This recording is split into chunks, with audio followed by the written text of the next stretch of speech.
धर्म अफीम है और सरकार इसके सस्ते नशे में धुत। ये आर्टिकल दैनिक भास्कर भोपाल के संपादक उपमिता वाजपेयी का लिखा हुआ है और यह आर्टिकल प्रदीप मिश्रा जी सीहोर वाले के यहाँ जो हादसा हुआ उसके उपलक्ष्य में है।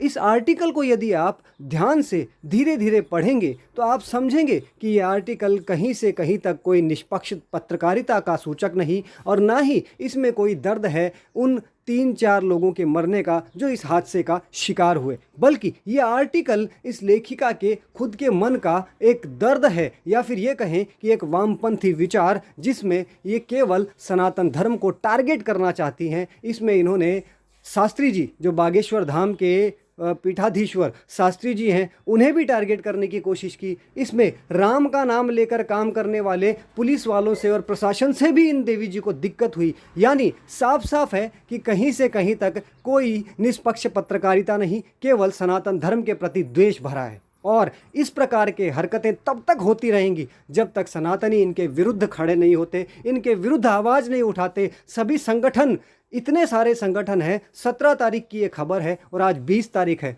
क्या सब मिलकर, सारे मिलकर इनके खिलाफ कार्रवाई नहीं कर सकते? नहीं करनी चाहिए कि जब ये हमारे धर्म के खिलाफ इतनी बड़ी बात बोल रही है और हमारे धर्म को सस्ता नशा बताने की, अफीम बताने की कोशिश कर रही है। और ये वामपंथी जो कार्ल मार्क्स थे जिसके ये शब्द हैं, उस व्यक्ति ने भी सनातन धर्म के लिए ये शब्द नहीं कहे थे, उस व्यक्ति ने भी धर्म के लिए कहे थे। और उस समय जब कहा गया तब वो जर्मनी में थे, जर्मन भाषा में लिखा गया और जर्मनी के संदर्भ में ही कहा गया। लेकिन वर्तमान के जो वामपंथी हैं वो केवल सनातन धर्म को टारगेट करते हैं। इन्हें बाकी पंथ मजहब संप्रदाय को टारगेट करने की इनमें हिम्मत नहीं होती, क्योंकि इन्हें पता है उसके बाद इनका परिणाम क्या होगा।